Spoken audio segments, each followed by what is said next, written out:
JJ, just for this game specifically, that fourth quarter did seem to kind of go as previous ones had. How did you see that happen, and what were you trying to get going offensively in the fourth? We executed great in the fourth quarter. Missed shots at the rim, missed a bunch of threes, shot 12 for 52 for the series in the fourth quarter from three.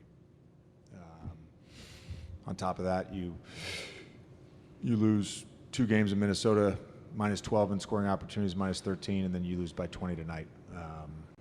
Just too many turnovers, too many offensive rebounds, and I think given the struggles scoring the ball, particularly early in the series, there's a trade-off. There's always a trade-off. You could say, "Oh, play a center." We couldn't score, so there's a trade-off to everything with this. But we obviously put ourselves in a position to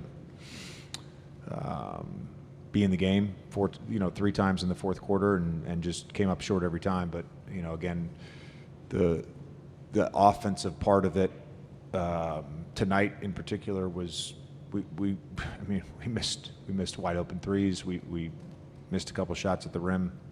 We got good looks. Go ahead, Mike, if you have a follow-up. No, go ahead. JJ, kind of going into the series, I think one of the thoughts was that because you guys had LeBron and Luka in close games, particularly on the stretch, like these are 2 of the best closers of all time.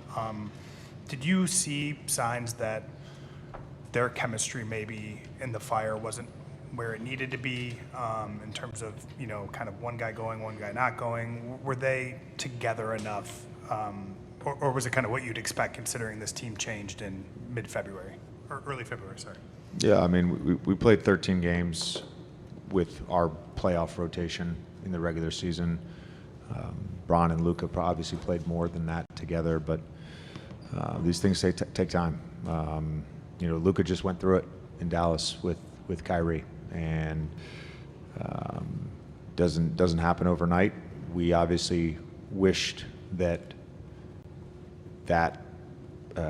I wouldn't call it chemistry because they have chemistry, but that part of it we could figure out better, and we were, I guess, in a better place and more comfortable with that in the fourth quarters of playoff games. But that partnership and that relationship is more than solid. What was your message to the team after the game tonight? I think there's always a mix of disappointment and gratitude, but certainly disappointed, and not something that I ever envisioned with this team. Having to go in and talk to them, after losing the first round, but give Minnesota a lot of credit. They're a really good basketball team, and I think our guys played hard enough and did all the right things. We tried to make it work with what we had and came up a little short. JJ, how's Luka's back doing, and what did you see from him in terms of trying to just gut it out in the second half? I assume it's tight. I don't know. I know he could play. Obviously, he had some good stretches there in the second half, scoring the basketball. You went with Kleber tonight. I think kind of didn't show your cards pregame about that. What was the thinking there, and what do you think he gave you after not playing like 3 months? Yeah, I mean, just played 3 minutes in the first half and whatever 3 minutes in the second half. We knew it was going to be spot minutes. He obviously had a very tight minute restriction, but just positional size. He's also just an incredibly intelligent player. I thought it's similar to Doe, where the things that he does at a high level don't always show up in a box score. But obviously would have loved if you had made that corner three.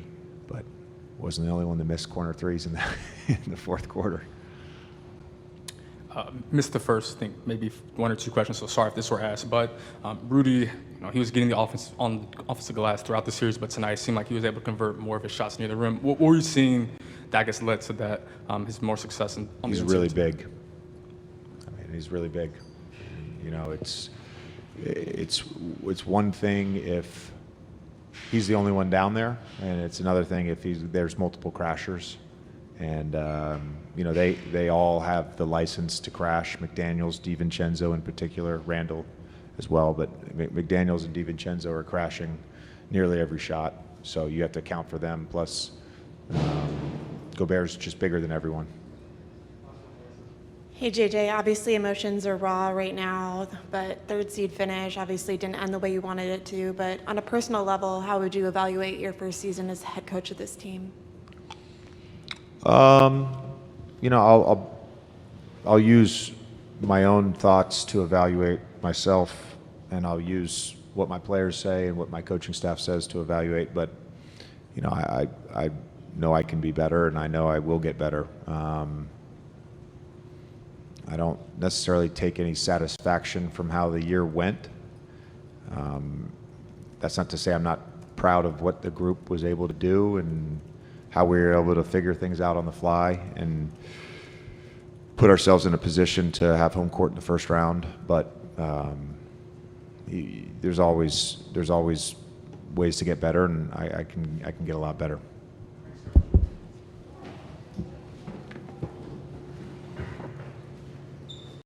Try to boast at what I look like. Think I'm gonna try to wear I pull up all brains.